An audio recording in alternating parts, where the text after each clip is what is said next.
Computer science videos here today to show you guys in this tutorial GCSE mathematics, everything you need to know to get you ready for your exam.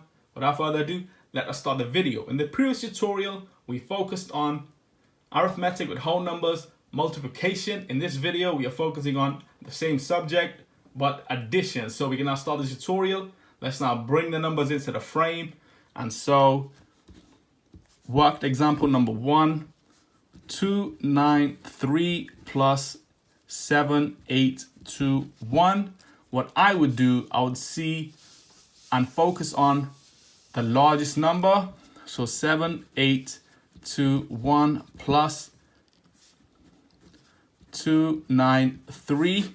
And so 1 plus 3 gives us 4. 2 plus 9 gives us 11. Carry the 1 on top.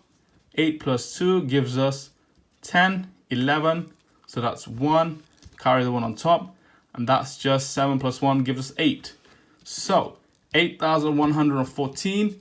Let's now work on another example. 2. And so 118 plus 263. Same method. What's the largest number? 263, 118 plus 3 plus 8 is 11. Carry the 1 on top. 6 plus 1 is 7. 8. 2 plus 1 is 3. So that's the final answer, 381. And so that's it for this video. I'll see you guys in my next tutorial. Thanks for now.